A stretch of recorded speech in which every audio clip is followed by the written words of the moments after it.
हाथ नहीं लेकिन मुंह तो है। अपने बाप से सब कुछ कहने के लिए किसने कहा था बाहर जा, अब मैं तुझे नहीं खिलाऊंगी तो तेरा बाबा आकर मुझ पर चिल्लाएगा। चंपकवन नाम के एक जंगल में कालू नाम का एक कौवा रहता था। उसे टूनी नाम की एक चिड़िया से प्यार हो गया और उसने उससे विवाह कर लिया। कुछ महीनों बाद टूनी ने एक बेटी को जन्म दिया। उन्होंने उसका नाम टुनटुनी रखा। लेकिन कुछ समय बाद टूनी बीमार पड़ गई और एक दिन कालू को अपने पास बुलाया। सुनो, लगता है मैं अब और नहीं जी पाऊंगी। मैं तुम्हारे पास अपनी बच्ची छोड़े जा रही हूँ। मेरे बगैर तुम दोनों को बहुत परेशानी होगी, इसलिए तुम एक अच्छी सी चिड़िया देखकर जो मेरी बच्ची की अच्छी तरह देखभाल करे उससे शादी कर लेना। ये कहते हुए वो चल बसी। टूनी की आखिरी इच्छा समझकर कालू ने एक चिड़िया से शादी कर ली। उसका नाम रानो था। रानो टुनटुनी की अच्छे से देखभाल कर रही थी। ये देखकर कालू सुकून से था। एक दिन टुनटुनी अकेली बैठकर कुछ सोच रही थी। कालू उसके पास गया और पूछा, क्या हुआ बिटिया, तुम यहाँ क्यों बैठी हो? कुछ नहीं बाबा, बस ऐसे ही। अच्छा, ये तो बताओ, तुम्हें अपनी नई माँ पसंद है ना? हाँ बाबा, नई माँ अच्छी है। पहली वाली तो झूठ बोलती थी, लेकिन ये जो कहती है ना वही करती है। अच्छा बिटिया, माँ क्या कहा करती थी? बाबा, पहले वाली माँ ना कहती थी अगर मैं बाहर घूमने गई तो वो मुझे खाना नहीं देंगी, लेकिन फिर वो मुझे सब जगह ढूंढती थी और घर लाकर मुझे खाना खिलाती थी। लेकिन ये नई माँ ऐसा नहीं करती। इन्होंने भी मुझसे कहा कि अगर मैं बाहर गई तो मुझे खाना नहीं खिलाएंगी और खिलाया भी नहीं। बाबा, 2 दिन से मैंने कुछ नहीं खाया। ये माँ अपनी बात पर बनी रहती है। ये सुनकर कालू का दिल टूट गया। रानो, मैं समझ गया हूँ कि तुम मेरे सामने टुनटुनी की अच्छी देखभाल करने का सिर्फ नाटक करती हो। मैं जैसे ही घर से बाहर जाता हूँ तो मेरी बच्ची को खाना तक नहीं देती। मैंने तुमसे अपनी खुशी के लिए शादी नहीं की थी। मेरी पहली पत्नी ने मुझसे कहा था कि मेरी बच्ची को एक माँ चाहिए होगी। अगर तुम उसे प्यार नहीं दे सकती मत दो, लेकिन कम से कम उसे समय पर रोज खाना जरूर दे दिया करो। ये कहते हुए वो बहुत दुखी हो गया और बाहर चला गया। फिर रानू ने टुनटुनी को बुलाया और गुस्से में उसके सामने खाने की थाली फेंक दी। माँ, मेरी पंखों में चोट लग गई है। क्या तुम मुझे अपने हाथों से खिला दोगी? हाथ नहीं लेकिन मुंह तो है। अपने बाप से सब कुछ कहने के लिए किसने कहा था बाहर जा, अब मैं तुझे नहीं खिलाऊंगी तो तेरा बाबा आकर मुझ पर चिल्लाएगा। वो उसके मुंह में खाना ठूसने लग गई। माँ, माँ मेरा मुंह जल रहा है। माँ, इस पे बहुत मिर्ची है। माँ, माँ थोड़ा घी खिला दो माँ। खाना चाहिए तो हमेशा अच्छा अच्छा। मैंने कोई दूसरी सब्जी नहीं बनाई। आज मैंने और तेरे बाबा ने भी यही खाना खाया है। खाना है तो खा, वरना मत खा। मैं और कुछ नहीं कर सकती। टुनटुनी 2 दिन से भूखी थी। उसने वो मिर्ची वाला खाना खा लिया। उस दिन जब टुनटुनी सो रही थी, उसे महसूस हुआ कि जैसे उसकी माँ सपने में आकर उससे बात कर रही है और उसे खाना खिला रही है। फिर उसने अपनी माँ से कहा, माँ, तुम कहाँ चली गई? माँ, मुझे नई माँ अच्छी नहीं लगती। मेरे पास आ जाओ ना, नहीं तो मैं तुम्हारे पास आ जाऊंगी। ये माँ भी अच्छी है बेटा, तुम्हें उनकी बात सुननी चाहिए। वो जैसा कहे वैसा करा करो, फिर वो तुम्हें नहीं मारेंगी, ठीक है ना? ठीक है माँ। तभी उसका सपना टूट गया। माँ, माँ कहाँ हो तुम? माँ। लेकिन उसकी माँ कहीं नहीं दिखाई दी। बहुत दिन बीतने के बाद भी रानू चिड़िया के व्यवहार में कोई अंतर नहीं आया। जब कालू घर होता तो वो नाटक करती कि वो टुनटुनी की अच्छे से देखभाल कर रही है, लेकिन जैसे ही वो घर से बाहर जाता वो टुनटुनी से घर के सारे काम करवाती। टुनटुनी चिड़िया उसके जुल्म सहन नहीं कर पा रही थी और अपने बाबा को बिना कुछ बताए वो हमेशा उदास ही रहती थी। मैं बाबा को कुछ नहीं बता सकती। अगर बताऊंगी तो माँ और बाबा के बीच लड़ाई होगी। ये बात मुझे अच्छी नहीं लगती। हे भगवान, मेरी माँ को समझाओ वो मुझसे अच्छे से रहे। इस तरह वो भगवान से हर दिन प्रार्थना करने लगी। कालू अपनी बेटी की परेशानी देखकर भी चुप रहा। उसने भी रानू को बदलने की कोशिश करना छोड़ दिया और हर दिन भगवान से प्रार्थना करता। है ऊपर वाले, कृपा कर रानू का दिल अच्छा कर दे। कालू इस तरह प्रार्थना करता क्योंकि वो रानू के सामने कुछ नहीं कह पाता था, लेकिन अपनी बेटी को इस बुरी हालत में देखकर उसका दिल हमेशा दुखी रहता। ऐसे ही रानू चिड़िया कालू कौवे के जाने के बाद टुनटुनी पर अत्याचार और उसे पीटा करती थी। एक दिन रानू चिड़िया बाजार गई हुई थी, तब पीछे टुनटुनी चिड़िया रो रो कर अपनी माँ को याद कर रही होती है।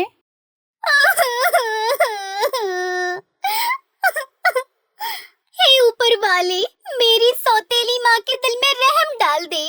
मेरी मदद करो, कुछ करिश्मा कर दो जिससे मेरी सौतेली माँ मुझे प्यार करने लगे। मैं तो उनसे बहुत प्यार करती हूँ, उन्हें अपनी माँ मानती हूँ, लेकिन वो मेरे साथ हमेशा सौतेला जैसा बर्ताव करती है। तब एक परी वहाँ प्रकट होती है और उससे उसके रोने का कारण पूछती है। है नन्ही चिड़िया, तुम क्यों उदास हो और इतना क्यों रो रही हो? मुझे बताओ, मुझे तुम्हारी मदद करने के लिए खुदा ने भेजा है। बताओ बेटा, घबराओ नहीं, शायद तुम्हारी परेशानी का मेरे पास कोई हल हो। फिर टुनटुनी चिड़िया परी को सारी बात बताती है। हे जादुई परी, मुझे मेरी सौतेली माँ बहुत मारती है, मुझे खाना भी नहीं देती है। मैं चाहती हूँ वो भी मुझे मेरी माँ की तरह प्यार करे।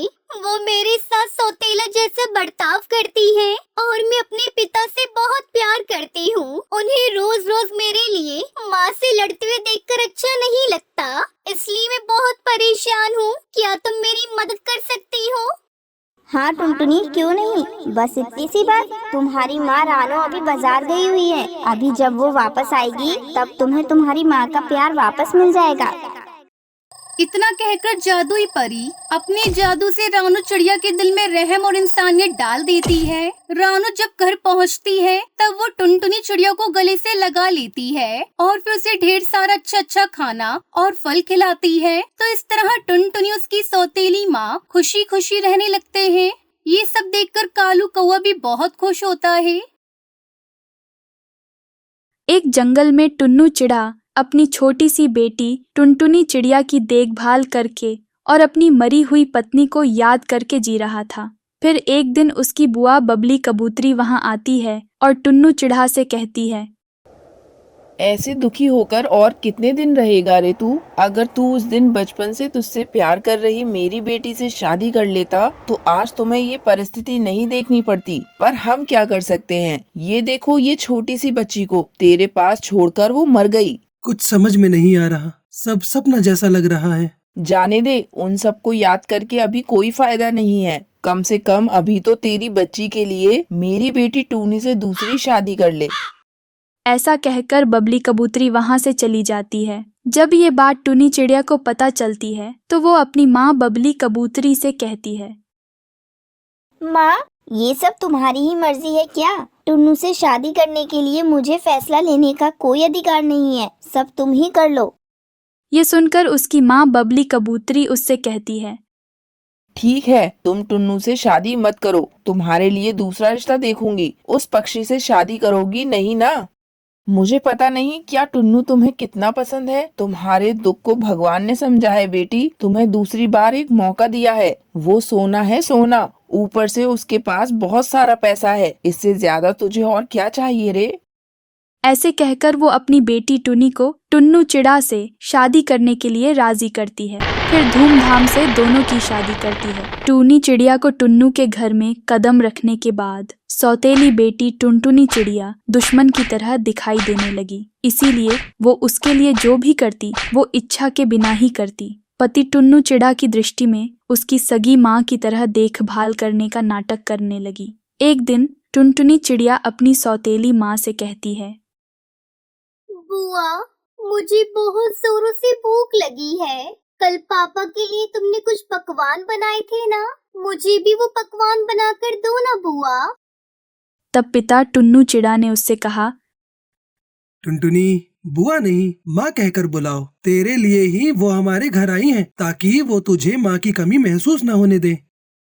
पति के ये सब कहने पर टुनी चिड़िया को गुस्सा आता है। वो मन में कहती है, मेरा टुन्नू इतने दिनों बाद मुझे हासिल हुआ है, ये सोचा मैंने, लेकिन ये तो बस मुझे अपनी बेटी की माँ बनाना चाहता है। टुन्नू को शक हुए बिना ही इससे छुटकारा पाना होगा। ये टुनटुनी मुझे पसंद नहीं। अगर ये बात टुन्नू चिड़े को पता चल गई तो वो मुझे घर से बाहर निकाल देगा। ऐसे ही काफी समय बीत जाता है। एक दिन टुन्नू चिड़ा अपनी पत्नी टुनी चिड़िया से कहता है, मुझे किसी काम से 1 महीने के लिए जंगल से बाहर जाना होगा। इतने दिनों तक तुम मेरी बच्ची का ख्याल रखना। मुझे पता है तुम जरूर रखोगी, पर मेरी संतुष्टि के लिए बता रहा हूँ, तुम उसका ख्याल रखोगी ना? हाँ टुन्नू चिड़ा, आप फिक्र मत कीजिए, मैं टुनटुनी का बहुत ख्याल रखूंगी। वो टुनी चिड़िया के ऊपर भरोसे करके उसकी बेटी टुनटुनी को सौतेली माँ को सौंपकर अपने काम पर चला जाता है। फिर उसके बाद से सौतेली माँ टुनटुनी चिड़िया को बहुत परेशान करने लगी। वो टुनटुनी चिड़िया को हर छोटी सी बात पर मारती। ये सब देखकर टुनटुनी बहुत डर जाती है।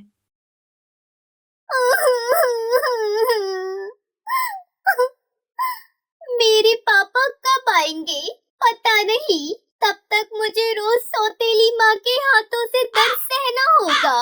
हे ऊपर वाले, तू मेरी मदद कर, इस परेशानी से मुझे बचा ले, वरना मैं मर जाऊंगी। फिर एक दिन सौतेली माँ टुनटुनी चिड़िया से छुटकारा पाने के लिए मौका ढूंढ लेती है। वो जबरदस्ती उसे गर्म पानी में डाल देती है। माँ जल रहा है, मुझे छोड़ दो माँ। मैं वादा करती हूँ, जैसा आप कहेंगी वैसा ही करूँगी। मैं पापा से कुछ भी नहीं कहूँगी, बस आप मुझे छोड़ दो माँ। फिर तभी बिना बोले ही सरप्राइज देने के लिए टुन्नू चिड़ा अचानक से घर आ जाता है और सौतेली माँ टूनी के राक्षस काम को देखकर जोर से चिल्लाता है, टूनी, तुम ये सब क्या कर रही हो? तुम्हें जरा भी शर्म नहीं आई? तुम मेरी बेटी को मार रही हो। मुझे लगा तुमसे शादी करके उसे एक माँ मिलेगी, लेकिन नहीं, मैं तो गलत था। उसे माँ नहीं, जल्लाद सौतेली माँ मिली। ये सब देखकर टुनटुनी चिड़िया अपनी सौतेली माँ को डांट से बचाने के लिए अपने पिता से कहती है, पापा, इसमें इनकी कोई गलती नहीं है। पानी गर्म हुआ कि नहीं, मैं यही देखने आई थी। बुआ तो मुझे बाहर निकालने आई थी। इन्होंने मुझे बचाने की कोशिश की। पापा, आप इन्हें कुछ भी मत कहिए। टुनटुनी तू झूठ मत बोल मुझे बचाने के लिए। ए जी, मुझे माफ कर दीजिए। पता नहीं मुझे क्या हो गया। मैं टुनटुनी को जान से मारना चाहती थी, लेकिन ये मुझे आपकी डांट से बचाने के लिए झूठ बोल रही है। मुझे अपनी गलती का एहसास हो गया है। मैं आपसे वादा करती हूँ, मैं अब टुनटुनी को माँ से बढ़कर प्यार दूंगी। ऐसे झूठ कहकर उसे बचाने पर सौतेली माँ टूनी चिड़िया को छोटी सी बच्ची टुनटुनी चिड़िया का महान दिल समझ में आता है। फिर वो टुनटुनी को गर्म पानी से बाहर निकालकर ठंडे पानी में डुबाती है। उसके बाद अपनी गलतियों को मानकर अपने पति से क्षमा मांगती। उस दिन से अपनी सौतेली बेटी टुनटुनी की सगी बेटी की तरह देखभाल करने लगी।